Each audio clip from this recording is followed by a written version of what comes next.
Good morning. Welcome to Art and Fashion. I'm here with Iris French. How are you, Iris? Very good. How about you? Good. Welcome to the show. Thank you. So you're mostly a photographer, correct? Yes. Okay. Now, what is your background? How'd you get into photography?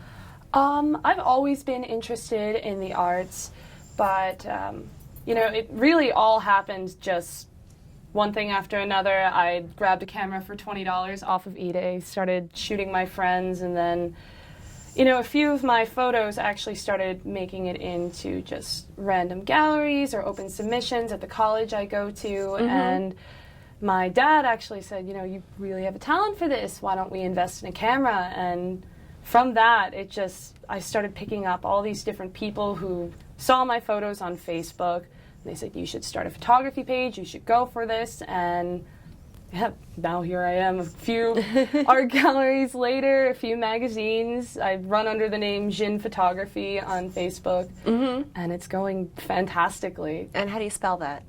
Djinn. Okay. Yeah.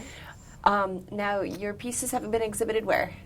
They've been exhibited at your shop, Paper Doll Vintage in Sayville. They've been in the Stony Brook galleries, Suffolk galleries. Nothing, extravagant, but it's still mostly local businesses on Long Island. There's such a huge art scene that it's really easy to move around in, surprisingly. And you said they've been printed somewhere, too? I've been printed in a few alternative magazines, Freaks and Geeks, Rasputin magazine, and then the Stony Brook Press, as well as the Business Insider. So yeah, mostly New York magazines, very alternative art. I go much more with the, I guess, a darker form. I love fantasy photography. That is my favorite thing. Right behind that is fashion photography. So I try and blend the two together as much as possible, and usually that's where I end up getting printed.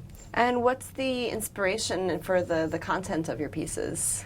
I am, outside of photography, I'm a historian. So I've always been obsessed with fables and myths and different history of these iconic people in the past. So to recreate that with a more fantastical edge, it's like creating a modern fairy tale in a way for me. And being able to capture the kind of moment that I feel when I read old myths into a modern zone with people that I work with is so fantastic. It's making magic for me. Yeah. Now, where do you find most of your models? I used to kind of have to throw myself on them like a weird Craigslist ad, like, ever wanted to be a model? Now I mostly find them through, Facebook, people who've seen my photos. They'll contact me and send me their portfolios and their info. But it's usually through friends of friends. Facebook, social media has been a godsend with this. Yeah. But I got very lucky recently with finding Betsy Smith. She's a local fire performer, and she contacted me, and she's in most of my photos. So she's definitely my muse at this point. Wonderful. What kind of equipment do you use now? I am very, very basic with my photography gear. I have the just the basic DSLR D3200 from Nikon, and I have the stock lens with it. Most of everything that I use on top of it is handmade. I don't believe in investing in equipment that I don't necessarily need, so instead of a light board, I just wrap cardboard with aluminum foil. It's very, very old school, but so far it's been working fantastically. Do you do digital enhancements to your pieces as well? Yes, Okay. absolutely. Photoshop CS6 has made my career. Very cool. So what other realms are you looking to explore with your work? I would love to get more into blending the history with the photography. I would love to be able to go to locations, do the photo setups, and then write about the history behind it. I also have a deep love for cars, so to be able to start photographing drag strips and everything would be really great. But right now, the fashion work I've been doing, I've gotten a few personal clients who've bought my photos and asked for private photo shoots. It's been working pretty good.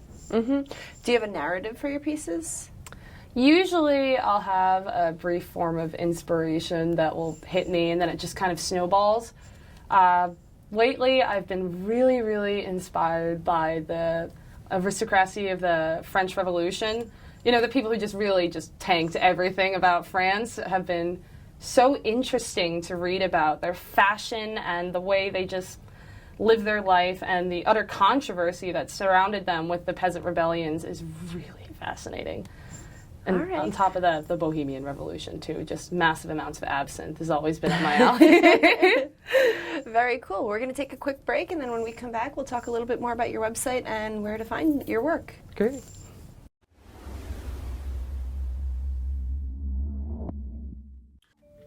Hey Larry, every week I watch your show, As you should. and I know so much about sports now. Thank you. You should be learning about sports, and everybody should be watching all our other shows here on the Daily Blue. Why are you promoting the other shows? I thought you were the king of the Daily Blue. That's true, but I'm all about everybody. It's not always all about me. No, all it really about is. the team. Every day I wake up and it says, today is all about me, Corinne. Don't I've lie. heard that. Don't lie. Tune in every week to the Daily Blue and you'll see Sports Biz with LD, and you will get a lot of information, updates in sports, and a little bit about Sports Biz. And that's me, Larry Davis, Sports Biz with LD. Welcome back. So, Iris, where can we find you on social media? Right now, I'm on Facebook and Instagram as Djinn Photography, DJINN Photography. Pretty sure most people can spell that second word. And yeah, I'm on there. I'm probably getting a website up and running soon, and it will probably be, you know, djinnphotography.com. But I update my Facebook most often, so if you do want to see any of my work up and coming or any events that I'm doing, that is the place to find me. Okay. Now, do you also do any commissioned work? Yes, I do. I just recently got a personal client who wanted to do maternity photos. She was really inspired by the horns and just the, not necessarily demonic look, but more of like the Maleficent, very Disney, fairy themed.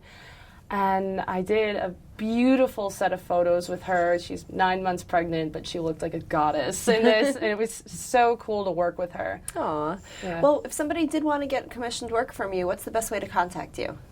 Definitely via Facebook you can reach me. You can also reach me at my email. It's iris.french, the number 2 at AOL.com. Also, my phone number is listed on my social media pages for my photography, so you're more than welcome to give me a call. I do pretty much any type of work, commercial, commission, personal. If you want prints, you just hit me up on there and I will get back to you. Okay. Any exciting shows or things coming up that you know of? Right now, I'm got a few more people who are wanting to do commissioned work.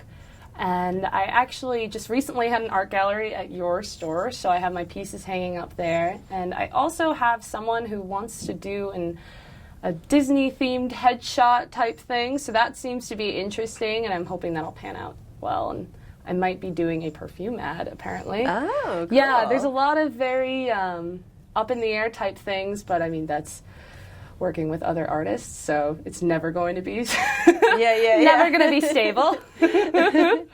All right, great. And for other artists looking to find their path or their start in artwork, do you have any words of wisdom for them?